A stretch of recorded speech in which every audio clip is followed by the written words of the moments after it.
Batas International Media. www.batasmedia.com. From the Philippines to the world, for the glory of God and service to mankind. Bagong alyansang tagapagtaguyod ng adhikaing sambayanan.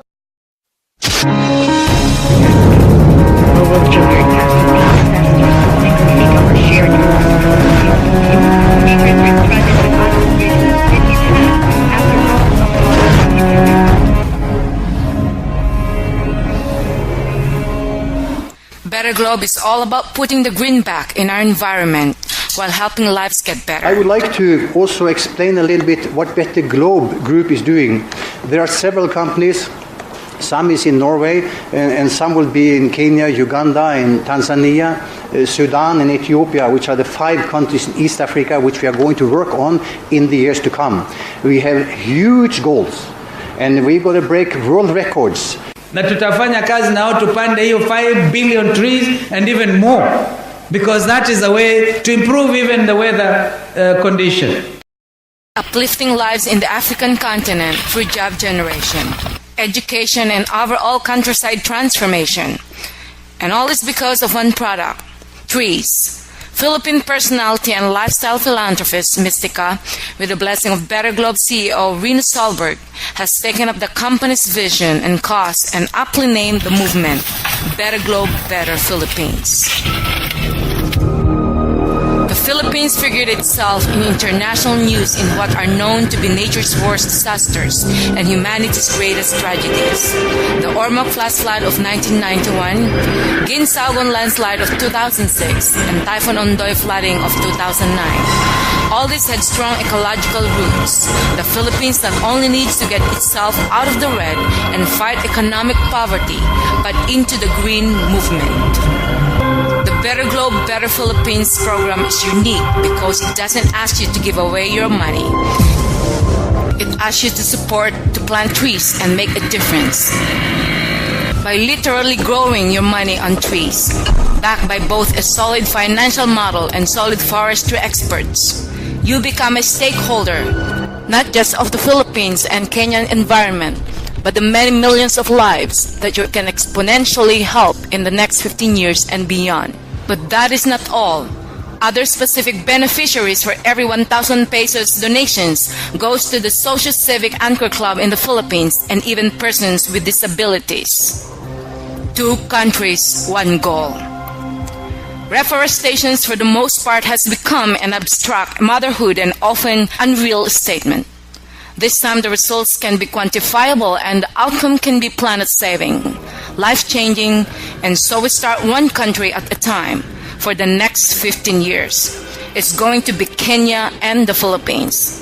It sounds ambitious, but as Better Globe's history dictates, it can be done.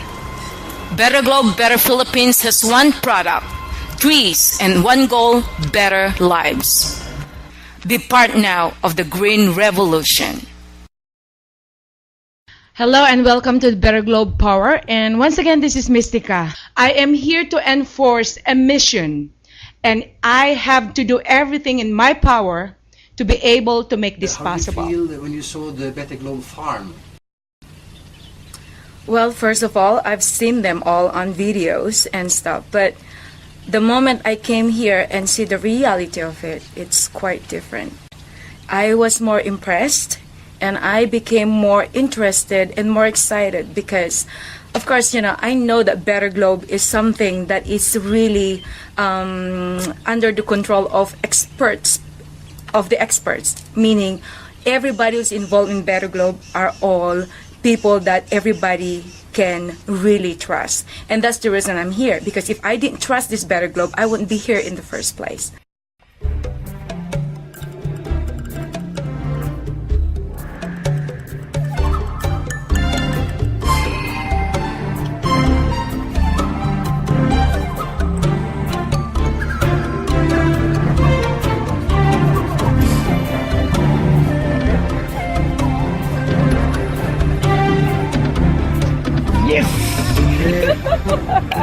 I really actually kissed it. Yeah, sweet. It is so sweet. I finally was able to kiss this mokau tree in Kenya that I've been waiting for. I can't believe it. This is a dream come true.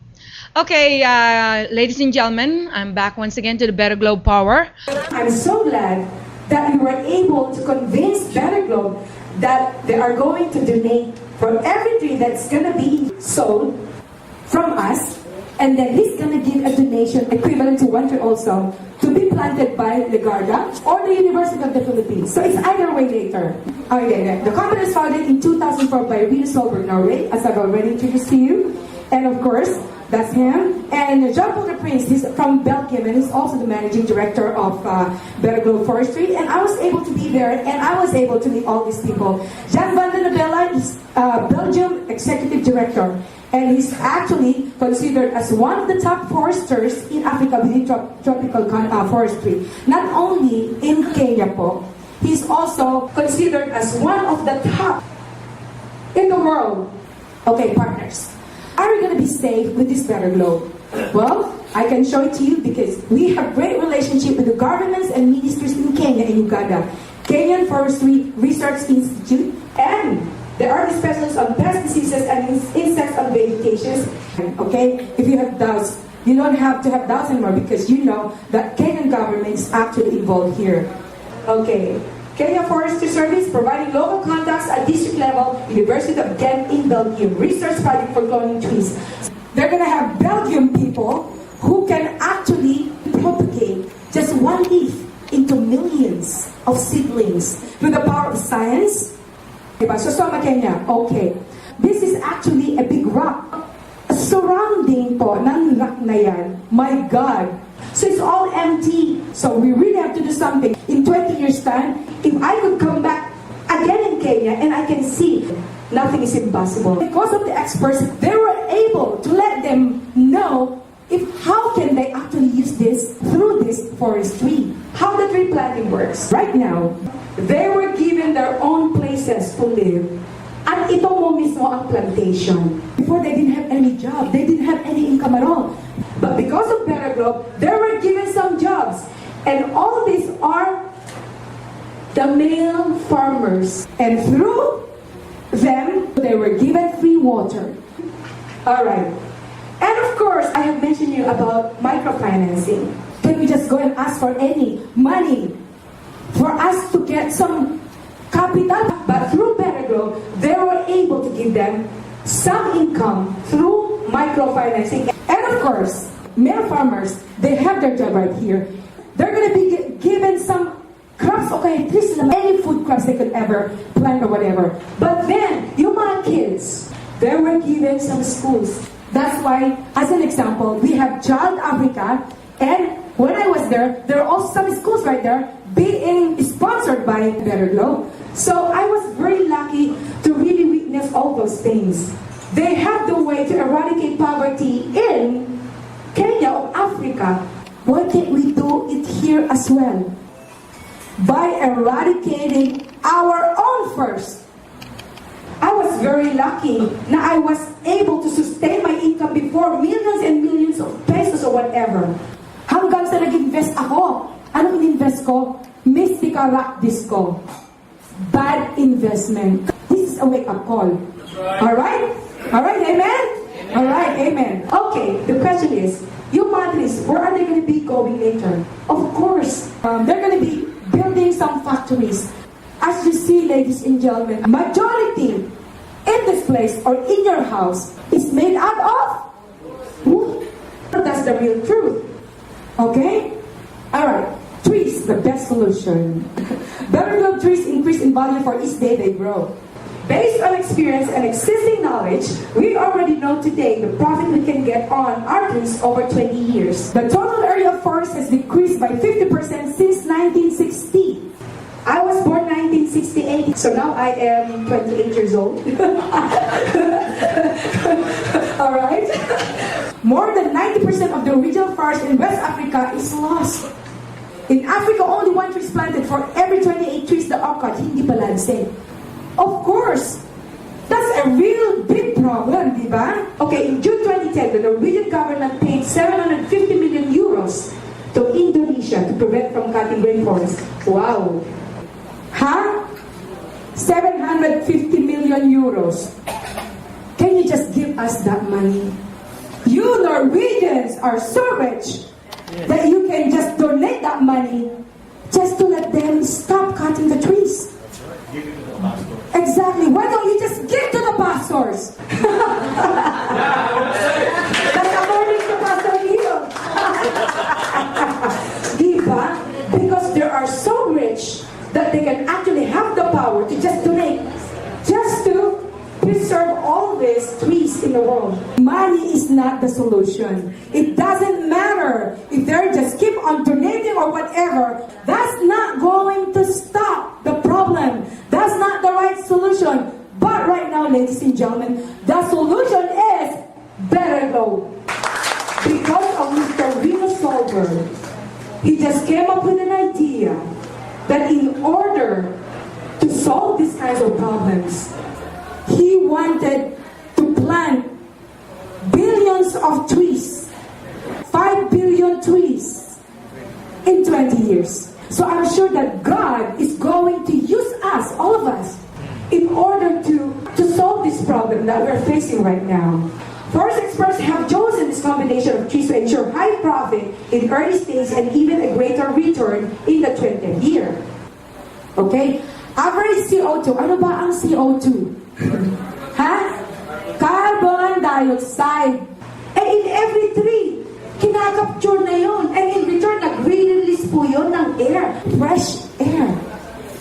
I'm sure you know that. Amen? Alright. Okay. Acacia Senegal. It's being used extensively in food and printed material, as well as the pharmaceutical industry as an emulsifier in non-alcoholic beverages and stabilizer forming beer, dairy products of encapsulation. And of course, grows well in hot and dry areas. Okay, Mukau. Mukau, Kenya mahogany tree suitable for furniture, flooring, doors, windows, as I've said a while ago, as you can see, it's proven. Local tree species that grows well in arid environments, as I've already told you, commercial lifespan of 15 to 20 years, biological growth 30 to 40 years. We are actually promising 20 years. Ayun, that's the time that we're going to harvest your mahogany trees. And that's when we're going to use whatever you can or whatever, diba? Profit calculations on trees. Eto, as I said a while ago, from the 5th year, year 5, talking about here, and to the 19th year, you're actually earning 10% per year. Oh my God! Being a singer, pastor, do you think I can earn that? No. In 20 years. So it's up to you right now to decide. This is the time for you to actually save for your future. Diba? It's a wake-up call. You want to donate for your churches, or you want to donate for your own self, for the environment, for your future. Ganun lang po yun. Christians is not all about saving souls. It's all about saving the environment also, and saving for our future. Kasi God provided, He has given us the earth and the heaven for us to take care of. Amen? Alright. So this is a big responsibility. As you see, you've seen a lot of calamities happening around. Sometimes we are not even thinking about them and they're just coming. And this is not going to stop unless we have to do our part. Because we were all created in this world by God. As you know, we are a part of this universe. God created the heaven and the earth. And it's up to us now because we are the human beings who are responsible for this.